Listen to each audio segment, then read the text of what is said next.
Hello again, everyone, and welcome back to Reddit Aliens. I'm John, and as always, thank you so much for being here. Good topic? Let's do it. Redditors who have died and come back to life. What was it like? Please remember to like, share, and subscribe. Didn't see, but heard a voice that sounded, at best description, like a really angry, howling wind yelling at me. That it wasn't my time yet. Scared the shit out of me. I can still hear it like it happened yesterday. Mind you, I had tried to hang myself in the hall closet of my apartment in 2017 after my ex-fiancé passed by taking his own life 2 states away. Nobody else in the house except for a dog. I woke up in my bedroom, 2 rooms away, covered up with a blanket from the living room, also 2 rooms opposite. Not my story, but I think about it a lot. Years ago, I knew a guy who was working at a theater in New York in the 90s. Someone broke in to rob the place and stabbed him in the neck. If I remember true, he was clinically dead for something like 9 minutes before being resuscitated. He told me he felt his consciousness slip into an alternate universe where he didn't die, that he did not make it in his original world and now lives here. You could chalk that up to a lot of things, of course. But the eeriest part was his absolute and almost casual surety of it. When I asked to follow up, it wasn't a matter of that's what I believe. It was that's what happened. I often find myself wondering if any of us ever really die, and we're not just falling through the multiverse. That's usually a post-weed edible musing. Nursing in the ICU. We've had people try to die on us many times during the years, some successfully. One guy stood out to me. His heart stopped. We called a code, are working on him, and suddenly he comes to. We hadn't vented him yet, so he was able to talk, and he started screaming, "Don't let them take me. Don't let them take me. They're coming." He was scared and yelling. Then he yelled a little more. As we tried to calm him down, he screamed, "No, no," and gestured toward the end of the bed, and died again. We didn't get him back. It was seriously creepy. We called his son to tell him the news, and the son said basically, "Good, he was a son of a bitch." Didn't die, but have had a few near-death experiences. Last one was on my motorcycle. During my motorcycle endorsement class, my instructor was an old, kind of gruff, but very nice Harley rider. I really respected him because he was passionate about riding and wasn't afraid to tell you exactly how it is. One of the last days on the course, he told everyone in the class that when you go through something traumatic, you might see your life flash before your eyes. He described it as watching a slideshow of your life, only at 100 times speed. He said the reason it happens is that your mind is working as fast as it can to try to remember something to get you out of the situation you're in. It had happened to him once right before he crashed years ago. Flash forward a couple of months and I'm riding my motorcycle to school. The road I'm on is 5 lanes one way with light traffic in an urban area. Woodward Avenue for all you Missouri people. The speed limit is 50, but has stoplights about every quarter mile. I'm running a bit late and riding a bit too fast, but I took that class seriously and was checking my mirrors, was aware of my surroundings, all the good stuff. I go to pass a car on the left when I notice a truck passing the same way on the right. There's a wide turn a little ways ahead, and at the time, I decided to pass. I could still see the road in front of me quite ahead. The truck and I are going about the same speed. I speed up a little bit so I can get around the car in front of me and stay in front of the truck so that he can see me overtake the car in front of me and I don't wind up in his blind spot. I look over to the truck, who is now speeding up as well, still going the same speed as me. This is where I effed up. Instead of slowing down, I, being an ego-driven 20-year-old, decided to speed up further, Truck speeds up too. F you, Mr. Truck, I'm passing you. All of a sudden, the truck slows down. I look forward to see the wide turn ended, and there's a red light about 50 yards out with cars stopped, and I'm pushing 70 miles per hour. I immediately hit both front and rear brakes, but went too hard on the rear. Time slows down, and I see my foot moving forward and backwards, but my feet are glued to the pegs. I'm fishtailing.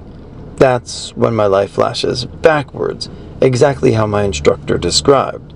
My mind stops at me taking the course where we were practicing hard stops. Instructor told me I used too much rear brake in my stops, and that if I ever fishtail, to slowly let off the back brake and calmly squeeze the front brake. Snap back to reality, and I do exactly that. I can't stop in time, but with sheer luck, squeeze between the lanes side by side with the cars in front of me. Got some weird looks from the drivers on both sides of me, but I'm relieved to not be flying through their back windshield. Wait, if you're reading this, you saved my life. I cannot thank you enough. Well, that instructor seems pretty good, that you could have that flashback, as he described the beginning of the afterlife, but figure out the answer to what you needed to do to stay alive, so congrats. Does near-death count? I had a blood pressure of 60/40 and a 104-degree fever, and was out of consciousness for 3 days in critical care in 2005 after I contracted bacterial endocarditis as a result of low immunity and a heart defect. I spent those days floating above my hospital bed, looking down at the room, my body, nurses checking on me, visitors. When I came 2 days later, I could recount exactly who had been there to visit me, who had stayed the night in the room with me, and conversations they had between each other while I was out. While I was floating, it was warm and there was no pain, not even gravity to hold my limbs down. Although I knew that my body was below me, with all the tubes and wires coming out of it, I was at peace with the situation. All of my anxieties were gone. There was no tunnel of light or dead family, just me attached to my physical body by a thin sliver of ethereal cord in a state of total bliss. I died for 7 minutes back in March. While I was in the hospital for shortness of breath, I had a bad lung hemorrhage. I lost so much blood that my heart had none to pump. I went into cardiac arrest, and a code blue was issued. It took the doctors 7 minutes to get my heart started again. During that time, I had a stroke due to the lack of oxygen to my brain. I woke up intubated and only semi-conscious for 2 days, then fully regained consciousness and asked what happened. It is hard to correlate inner time to what was happening outside, but I can make some sense of it. I saw a series of 3 oval ellipses, one at a time, just suspended in a black space. These ellipses were all upright, as though they were suspended by a string, but they weren't. And they all had a thickness to them, like a ring. On the inner and outer surfaces of the first ellipse, I saw mountains, streams, forests, and clouds. They were beautiful at first, but then they began to sour as their colors took on a yellow tinge. It faded away and was replaced by the second ellipse. That was a hot ring of iron, so hot that pieces of iron were slowly crumbling from it. I could smell the iron as the ring slowly disintegrated as it cooled into blackness. A nurse later told me that this is what blood smells like. I now take it that this is when I had a cardiac arrest. Suddenly the scene brightened to reveal the third ellipse that was covered with clouds that were light pink and blue, like from the most beautiful sunrise or sunset. That, I believe, is when my heart started beating again. When I regained consciousness, those 3 ellipses remained firmly fixed in my memory. When I was told days later about my cardiac arrest and stroke, it all began to make sense to me. I even think I know the source of those images. I'm an astronomer and had been studying Johannes Kepler's Astronomica Nova and trying to understand how Kepler figured out that the orbits of the planets are ellipses and not circles. It had been on my mind for weeks, and when I hemorrhaged, my dying brain latched onto that shape.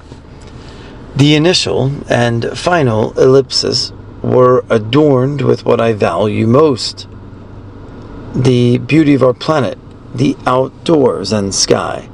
The yellowing of the initial ellipse reflected my dying brain, and the second ellipse was my brain's interpretation of the smell of blood as I faded away.